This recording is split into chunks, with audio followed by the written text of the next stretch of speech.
What's up, everyone? Welcome to the Tamale Maker's Daughter podcast. I'm your host, Miriam.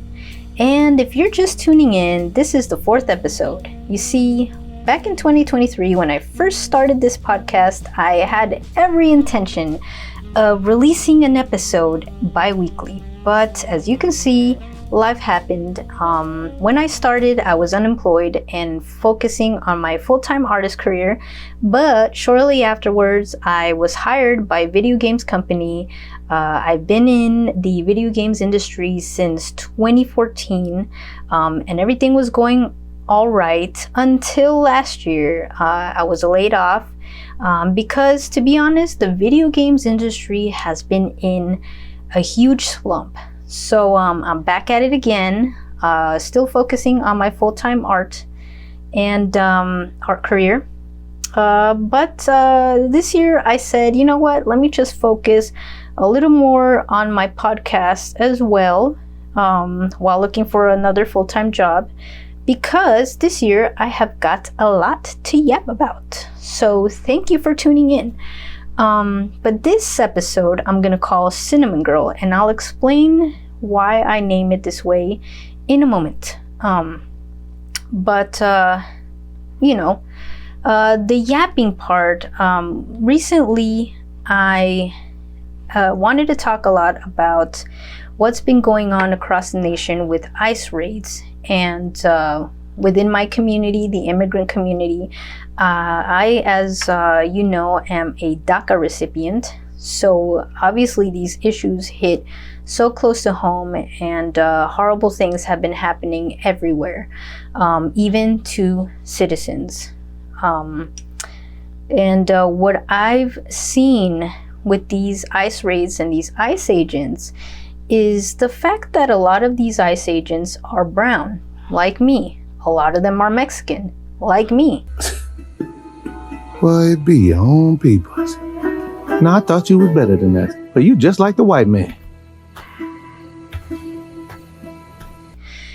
And I understand why they would be, because I see a lot of hate. I see a lot of self-hate. I see it in their eyes, and why wouldn't they self-hate? You know, if you choose to take on a job to detain, deport, and hurt your fellow people, why wouldn't you have self-hate within you?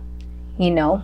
And I also thought I could relate to the self-hate part.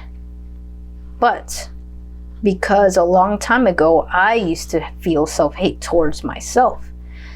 You see, I experienced self-hate as early as like when I was in elementary, all the way up to my early 20s. Because I noticed that looking back, I was indoctrinated to think that whiteness is better. That I wasn't good enough, that my skin color was ugly. And I say this because growing up, a lot of what I saw in society, for instance, like shows that my parents would put on, from our movies to our shows to our novellas, they cast a lot of light-skinned Mexicans, some white Mexicans, and a lot of the times they would hire black Mexicans, they're Afro-Mexicans, and brown people like me, indigenous people, as the help. And so they always made the white people the protagonists, the main characters that people should aspire to be like. So that creates a sort of a resentment towards ourselves, because that is what colonization does. It creates colorism. So that way, our own communities fight within ourselves. So I look back and I noticed that about my childhood. And not only that, from my personal experience to within my own family, I had some some awful encounters with the patriarch of my family. He would be one of my biggest bullies growing up, because he would always point out that I was darker than any other family members, which is true, but he would make it seem that it was a bad thing. And he would call me a lot of names. He would call me Monkey or Ape, and he would always say that, oh, it's just joking, whatever. But in reality, a child can't really differentiate sometimes what a joke is and what's not, because all that the child feels is that energy, the negative energy. And, being laughed at, being mocked by the people who are supposed to protect you and teach you how to love yourself. So, and I know that a lot of people in my community experience that. So that, like I said, that creates a huge concentration of resentment within oneself and within our own community, right? And it creates this level of distrust within our own community, right? Because you equate that to your culture, and think like, oh, I can't trust them, So that is at least what happened to me, and why I was like, well, that resentment grew and that self-hate grew.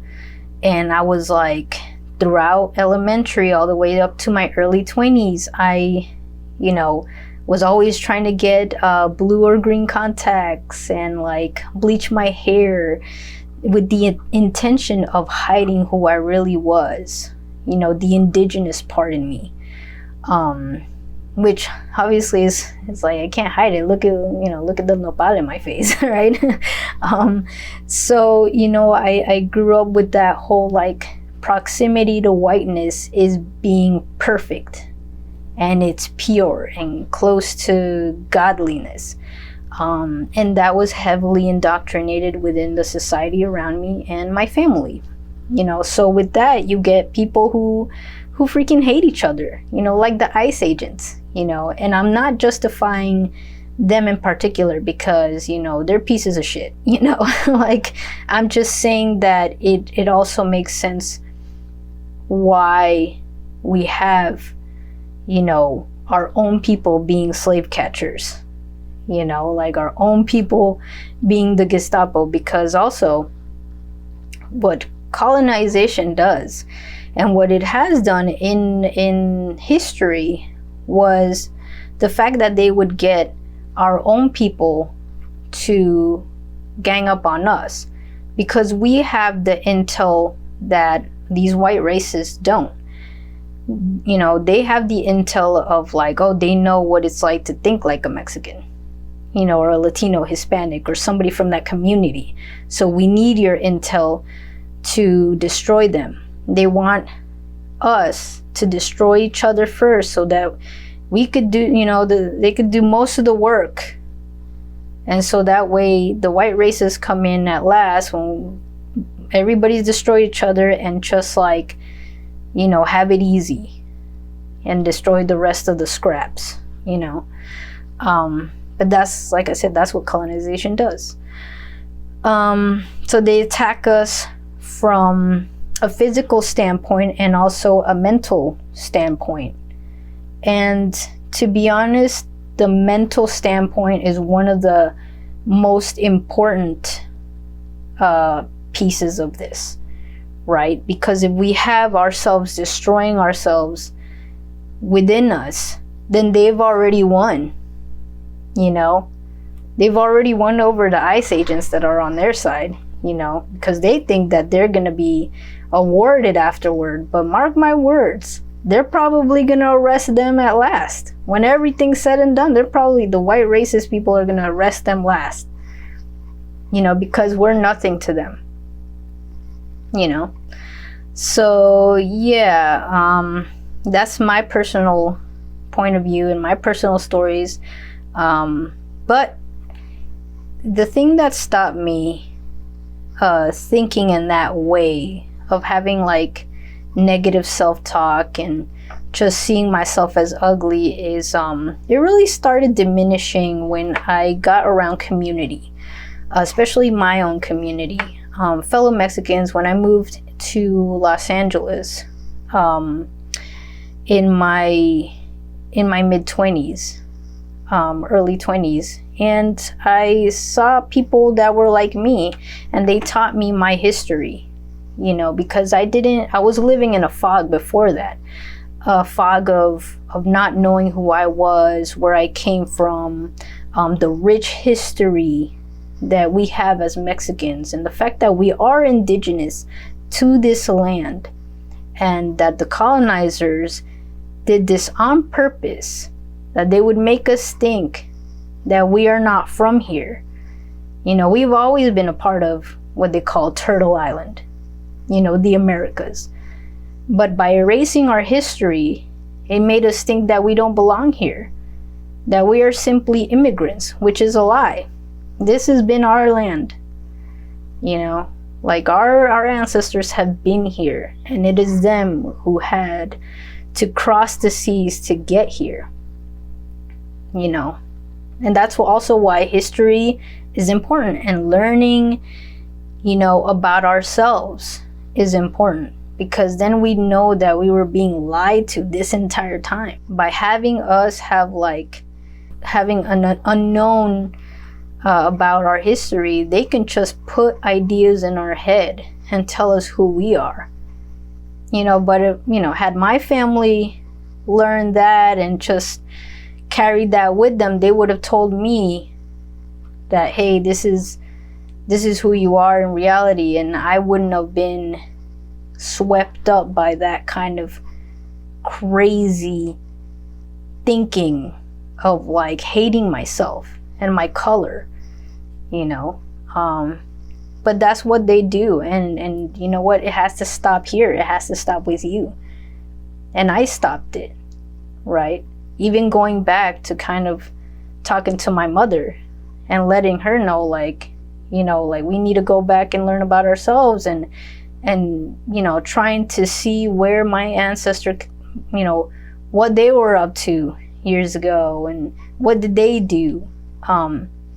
Just kind of trying to, find the pieces of the puzzle and put them all together. And that helped me a lot. Like I said, it helped me a lot to be around my community and know about my history. And that started my self-healing journey, because I was no longer walking in a fog and in this thing, these ideologies and these things that the white races and the colonizers taught me. It's like they taught me how to hate myself, and they taught my parents and their parents before them also how to hate themselves. The Spanish colonizers, that indigenous people are, dumb according to them, and they don't know anything or whatever, and that could not be further from the truth. So I feel like if you're struggling with these types of thoughts, find your community. Go out to Latin Hispanic led events. If you feel like you're lost, and read up on our history, because it's so rich.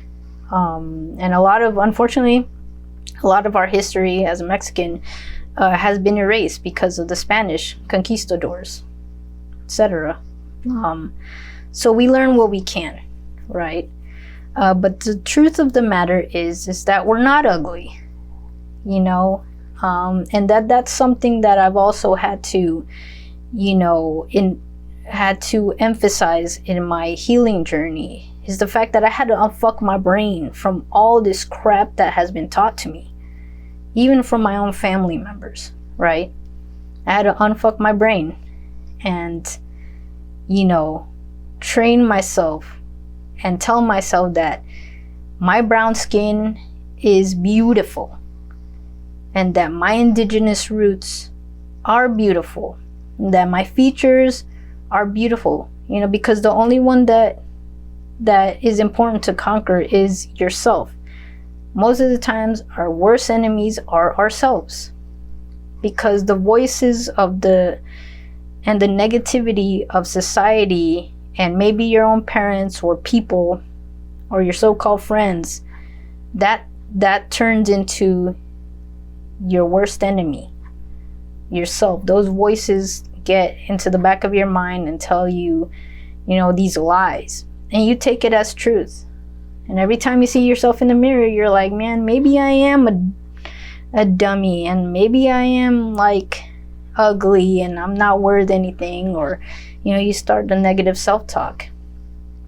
But I think that one thing that helped me is also, aside from being with my community that was very supportive, and learning about my history, is also affirmations in front of the mirror, and letting myself know that, like, even if I didn't believe it that day, but it's that little thing that, like, fake it till you make it, like, even if I didn't believe that I was like strong that day, or beautiful that day, or all the positive things, I would say them, because just like you would say the negative stuff before then and you believe them, if you see the positive stuff over and over again, you start believing that too, because it's the truth. And then you start healing and start feeling better. And also therapy, it's like, I'm not a therapist, but therapy, it works. Talking to somebody who's a professional, that works. Those are some of the huge things that have helped me in my life to turn it around. And it helped me be better to myself. Because before then, like, this is the reason why also relationships wouldn't succeed with me. I would take all that I had internalized growing up, and in high school, and all those experiences, and my relationships would fail because I didn't love myself, and I didn't know who I was. I didn't know how to be alone with myself too, so I was always hopping from one relationship to another because I was afraid to be alone, because I was like, I didn't think that I was enough, so I needed to hear somebody else or have somebody else's body around me, and all that stuff. I just couldn't stand myself. I couldn't deal with myself. I was bored with myself. And but once you start to learn to love yourself, you know yourself. And when you know yourself, you can pick the right partner for you, because you know what you want. You're not unsure. You're not testing so much, so many relationships. You can kind of, like, suss out a person, and their character, and be like, yeah, that character is not gonna mesh well with me. Because before, I was like picking out a lot of like dudes, people that were like not matching with me, because I would seek out somebody who, was mean to me. And then I would say, oh, this is enough, because I'm used to people being mean to me, and, thinking that I was like a little bit ugly, and that maybe I wasn't enough. And so I'd be like, I would settle. And then on the side of that too, I was like also insecure with myself, because I wasn't comfortable with myself, and I didn't know. So I was super insecure, and I would let those demons get the best of me and be like, I would let it get in the way of my relationships, and to the point of where, yeah, some of them were like, dude, you're like so in my business, like it's like it's overwhelming. And I totally get that now. So you have failing relationships when you don't tackle those problems, and when you have all those problems, like I said, they get worse, and then you get people that are like freaking ice, brown people, in ice gear, and screwing with their own people, these losers, these freaking self-hating people, Latinos for Trump and all that crap. That's the worst that it gets, these evil people. So that's why I wanted to talk about it. Oh yeah, and the reason why I'm calling this episode Cinnamon Girl is because I think that I read that in a poem or somewhere where the character describes themselves as a cinnamon girl, and they finally accepted their skin color because it reminded them of toasted cinnamon, kissed by the sun. And I thought that was pretty endearing, and I was like, you know what, that fits me because I love the color of my skin, and I think that it's cool to think that maybe the sun loved us so much that they decided the sun kissed our skin and made it toasty. And cinnamon is one of my most favorite aromas and seasonings. So yeah. In conclusion, I just wanted to say that the path towards self-healing and self-love is, it can be long and intimidating, but it can be done and it's worth it. And, I've heard somewhere that if you want to make a change in the world, that you can definitely do that, starting with yourself. So yeah, and if you think that you're alone, you're not, and you're not ugly. You're beautiful, and brown is beautiful. And yeah, that's it from me. I hope y'all have a good rest of the day, and peace.